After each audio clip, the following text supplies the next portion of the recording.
Okay, this video is going to take you through creating your login system.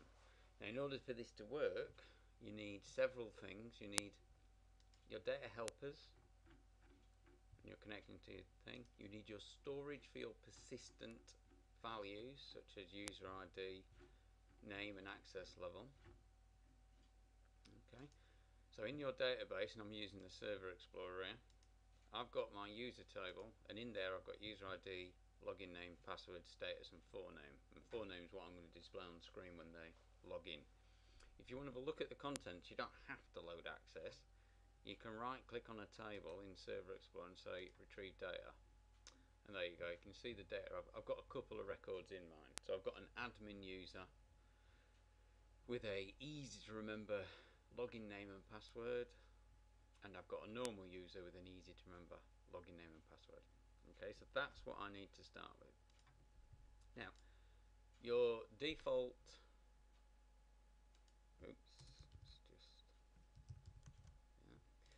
your default website looks something like that. Okay, so if we run that with F5, it'll take a little bit of time to chug on yours to start the server up the first time. That's all it does, it just displays my website. So if we just look at this, the structure of every web page is the same. You've got tags. These are the tags, the things between the less thans and greater than symbols. They have a start tag, and then they have a closing tag which has a backslash in there, so you can see the ones that match up. Okay, so we've got inside here, we've got a body. This is your main content of your page goes here. This is what we'll be messing with. And all we've got at the minute is this bit. We've got a form. Don't delete the form, that's important. That's created for us. And then we've got a div. Now, div tags is how we organize everything on a page. Div tags are good. All of them should have an ID. So let's add an ID to this. So this is main content, and I try not to mess about with uppercase, lowercase, or spaces for these. I always keep them in lowercase generally. Okay, that allows us to program with it. So say run at equals server. Okay, so those two things, the ID and run at server, should be on all the div tags that you use. The div tags are just containers. They're sometimes called layers as well. Okay, and when you start messing about with CSS, you can style these by their IDs. So you can position them, color them, put borders on them really accurately on a page using CSS. That's not what I'm looking at here. Okay, right, we're going to do some login details. So let's just do the setup of this. So I'm going to create another div, and I'm going to call this login box for want of a better name. So I'm going to say run at equals server, and if you put the exclamation, the double quotes first before you select server, it'll put the other one in, and it's automatically put the closing div tag in for me. I want that on a different line because I'm going to separate these out. Now, what I want to add to this system, I want a text box for entering my username and password. Okay, so I'm going to do that first. I'm going to go to the toolbox. The toolbox should come up. So I'm going to scroll under the standard items. That's what I'm looking for. I'm going to drag a text box on. Okay, and I'm going to name that straight away. That I'm going to give it TX, and that's going to be what should we have? Login name. Login name. Okay. Now I'm going to use camel casing for these because these are longer words. Just going to put that in there to start with. Right. I'm going to start a new line, and I'm going to have another text box for the password. Okay. And I'm going to put TX pass. Oops, put P password. Okay. Now, if we go down here to split view, see at the bottom, put it on split view, it shows what that actually looks like. Okay, we haven't got any styling on it yet, so it's not going to look wonderful as a website, but we're going to make it look functional. So you've got two text boxes. and you can see that it's highlighting the code for us at the same time. Okay, now this password one, if I go to properties, what I want to do is make it invisible. So that is on text mode property. So you can see you can change it to password. Just to prove that that works, let's just do F5 and see what happens when we try and type in the two text boxes. So wait for it to chug. Bumpity bum. So I could put my name in that one. That one, it puts the password characters on. Now, to be honest, when you're developing, it's best not to necessarily have that in password mode. So I'm just going to put it back to single line. But that's how you do it. Change the text mode property. Right. The other things I want on here, I want a login button. So if we go for button, and I'm going to put the login button there. So you can do it in either mode. You can do it in design view or you can do it in code view. To be honest, I prefer to do it in code view because you can change these things nice and easy. So I'm going to change the name of that to login, BT login, that'll do me. Okay. What I'm also going to create is another button for logging out.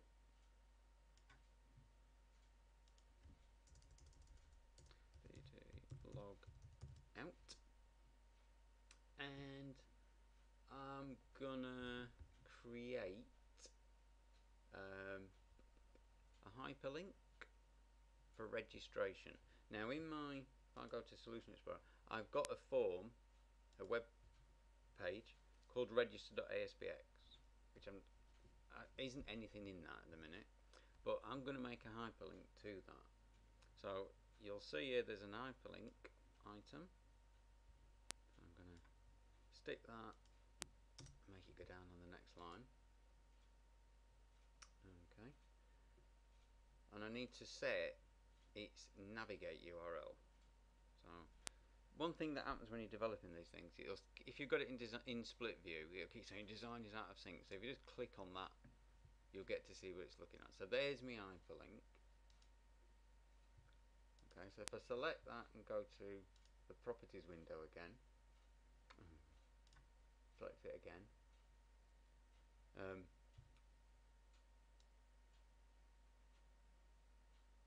ideally I should have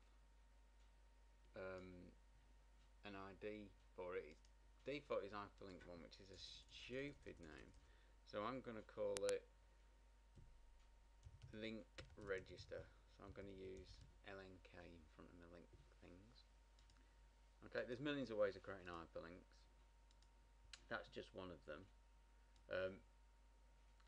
What I need to set is the navigate URL. So on the properties window, so I've got it selected, and on the properties window I've got the ellipses, so I'm going to select that, and it should come up with what's in my website. So I want it to select register.aspx, so I set that.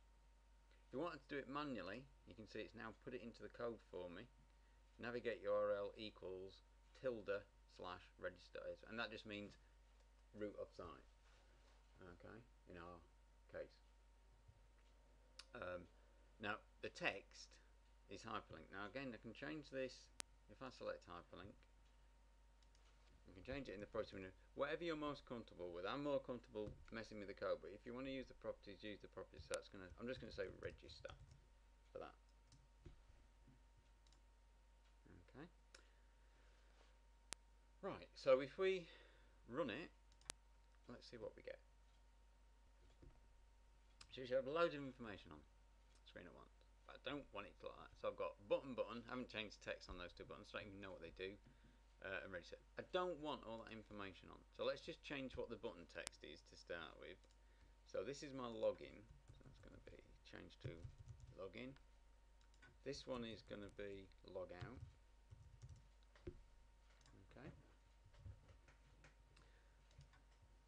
So if I go to my sync, I've got login, log out now. Right. When I first come on, if I'm not logged in, I don't want log out displayed. Okay. So what I'm going to do is some clever stuff. If I right click over this web page and say view code, just like a a Windows program, there is code behind the user interface. The web form is just the user interface, and it creates some basic code for us, which is page load, which is run after the page has been loaded. So what we can do is we can check using our storage, our persistent storage, we can check to see if we've got a user ID. Remember, if we haven't got one, we get this -1 default value. Okay, so that's storage.cs. So if I come back,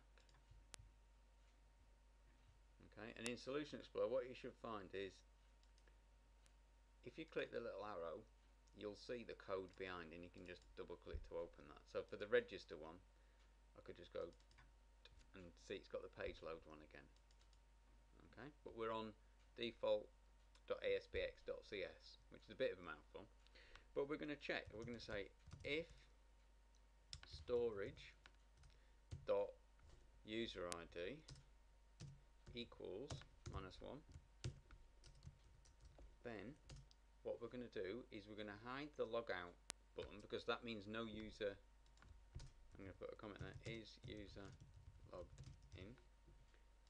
Okay, so not logged in. So what I'm going to do, and this is what that run at server bit does.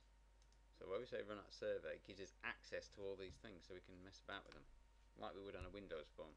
So I don't want the logout, so BT logout, I don't want it to be visible. So I'm going to say visible equals false. Okay. If the user's logged in, we say else, yeah? Else. If the user's logged in, we don't want the login button there. So we're going to say BT login dot visible equals false. And we don't want the registration there either. So LNK, and this is where the prefixes go, because I couldn't remember what I called that. Dot visible equals false. Okay. What we must make sure we do is everything that we want to make visible, we do make visible. So we need to make sure that if there's no one logged in, that the text boxes are visible. So the login name is visible, so that's true. We want to make sure that the password box is visible, true. We want to make sure that the login button is visible, and probably the registration is visible. Okay, so if we make sure they're all visible, they need to make sure that the opposite is true.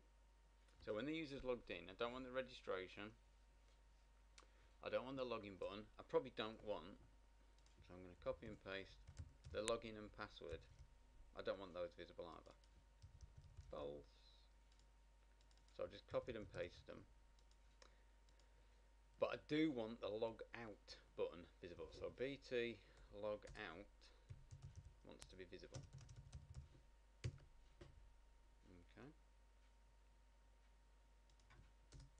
So I'm going to put comments,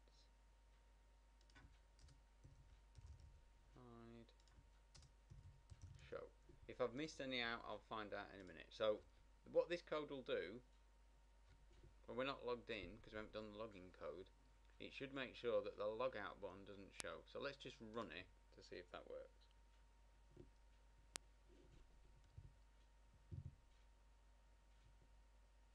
And there you go. So I've got my two boxes, login and register, visible. Okay, logging in doesn't do anything because we haven't done that code yet. Okay, right, going back, let's just close some of these windows. Going back to my design, what I also want to be able to do is change what I display on screen. So say hello, blah blah blah, instead of saying just my website. So what I'm going to add is a div inside a div, and you can do this to put containers inside other containers, and this is going to be my welcome container.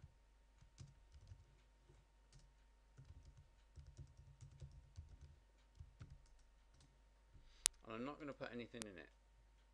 Okay. So what I'm going to do is I'm going to dynamically change that. So I'm going to go back to my code behind. Remember, if you don't want to keep looking for the tabs, you can just right click and say view code. That'll take you to the same spot. So in here, if I have no user, what I'm actually going to do is change the display to say welcome guest or something like that. So this isn't changing that website bit. Now I just called that welcome. Okay, so I gave an ID to that div welcome. So if I say welcome, it should come up. There you go, it's come up in blue. And I can change the contents inside, and this is the exciting thing. This is completely dynamic. Now both of these do the same thing. So if you look at the script, it says get source sets, the text between the opening and closing tags, and that one does the same thing. So which one you use is up to you. So I'm going to say welcome.inhl is welcome guest to the site. That's what it's going to say. If I'm logged in, what I'm going to say is welcome.inner.html equals welcome. Then I'm going to put the user's name. Now we've got that in our persistent storage. We called it name. Okay, so that's going to be storage.name. So it's a bit string manipulation. I'm actually going to say welcome back, Dave. I'm not going to put anything else. I'm just going to put that. Okay. So if we run that now, even though we haven't got any welcome message on the screen, we are dynamically creating it because we know there's no user. So it should say welcome guest to the site. Okay. Right. I'm going to stop this video here because it's getting ridiculously long, and I'm going to do the login process next in the next video. Okay.